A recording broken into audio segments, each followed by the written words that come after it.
Hey y'all, what's going on?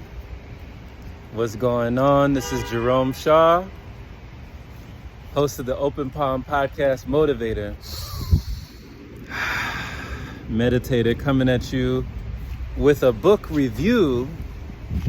This was a beautiful book, a beautiful tome, if my name is Jerome. And it's called The Giver.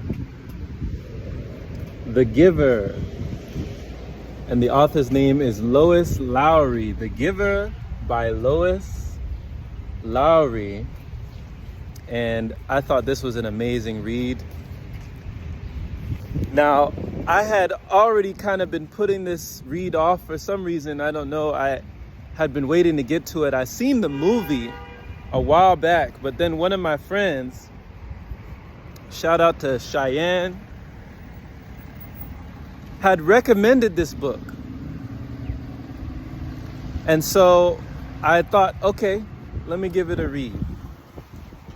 So as we proceed, I just want to talk about some points without giving away spoilers.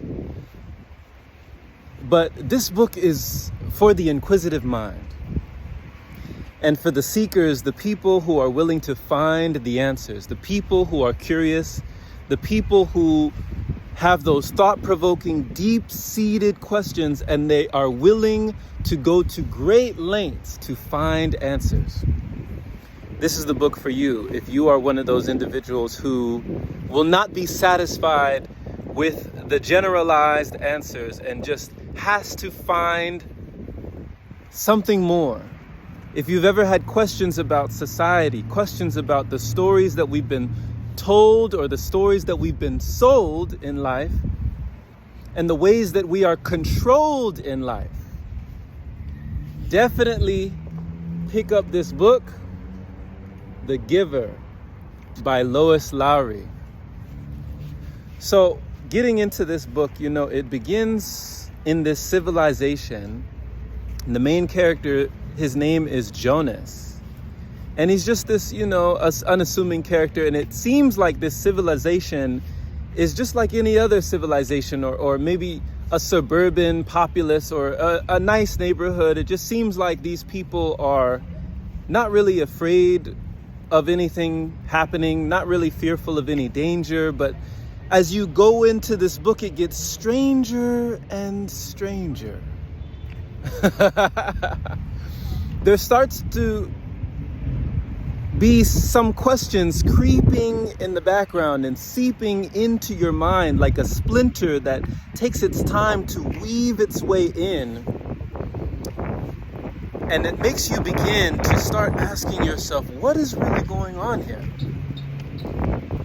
What is really going on here? I thought that this was a normal civilization, or I thought this was a normal civilization.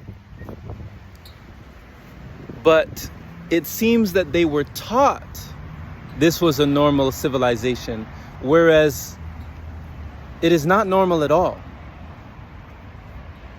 And there are big implications that at first seem small, because no one is on high alert. No one is willing to assert themselves to ask the questions that Jonas asks in this book.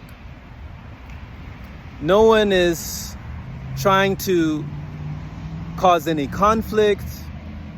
No one wants to get into any confrontations. No one wants to get into any complications. No one has any big frustrations. And even there is a language that they utilize in this book that is very interesting. It's just like they go to great lengths to summarize their feelings and emotions in a way that is non-confrontational, in a way that is PC or politically correct in this society. And no one can go out of bounds or what you'd expect from a society. No one can be an anomaly. And it is a spirit of sameness, where everyone has to be the same. Everyone has to look the same. Everyone has to act the same. Everyone has to dress the same. Everyone has to assess the same. Everything has to be the same. And if you are different, that is not a good thing. So in a society like this, you wonder what it might bring. When there's no music and people can hardly even sing, people can hardly even express, what eventually starts to become suppressed.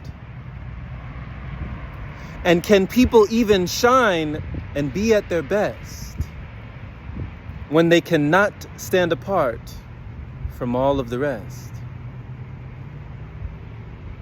So these are some of the questions that you start to ask yourself when you read this book, and just taking a look, it will start to really touch you in ways that still apply today. So thank you for listening, my friend. This has just been a little touch, just a little glimpse, a glimmer into the story that will simmer. May your world, after reading this book, not get dimmer, but may you imagine an even brighter future. Because that is what I see today.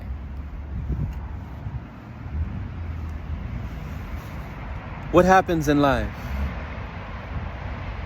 if we are all allowed to embrace it our own way? Shout out to Lois, Lowry. Much love. Thank you for this beautiful book, The Giver. And it also had a message that I would say about memories and the importance of memories, the role that they play, and how memories have their own say in what we do. How the memories of someone else can influence you. So cherish your moments, cherish your memories, relish in these moments in time, and finding ways to realign and even redefine so that we all have a chance to ultimately shine. Much love.